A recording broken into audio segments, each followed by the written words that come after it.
La filière cacao en Côte d'Ivoire traverse de fortes turbulences. On vous dit tout dans cette vidéo.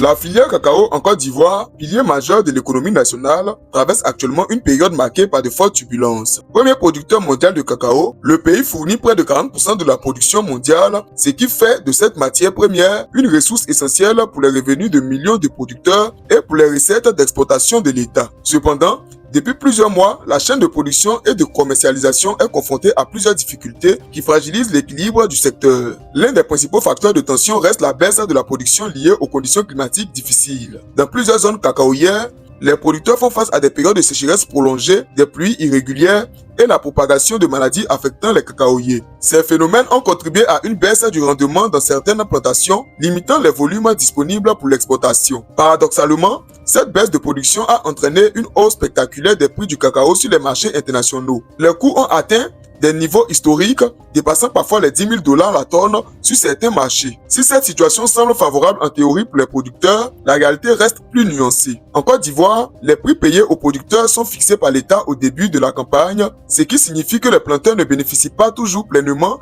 de la flambée des coûts internationaux. La filière est également confrontée à des tensions logistiques et financières. Certaines entreprises de transformation et d'exploitation rencontrent des difficultés pour honorer leurs contrats en raison du coût élevé des fèves, des fluctuations du marché et des contraintes de financement. Ces perturbations ont parfois entraîné des retards dans les livraisons et des renégociations de contrats, ce qui alimente l'incertitude dans le secteur. Face à ces turbulences, les autorités ivoiriennes, à travers le Conseil du café cacao, suivent de près l'évolution du marché. Plusieurs mesures sont envisagées ou déjà en place afin de soutenir les producteurs, renforcer la transformation locale et stabiliser les revenus des acteurs de la filière. La Côte d'Ivoire poursuit notamment sa stratégie visant à transformer localement une part plus importante de sa production afin de capter davantage de valeur ajoutée. Malgré les difficultés actuelles, la filière cacao demeure l'un des moteurs essentiels de l'économie ivoirienne. Elle fait vivre directement ou indirectement plus de 6 millions de personnes à travers le pays. Les prochains mois seront donc déterminants pour savoir si le secteur parviendra à surmonter cette turbulence et à maintenir la Côte d'Ivoire à sa place de leader mondial du cacao.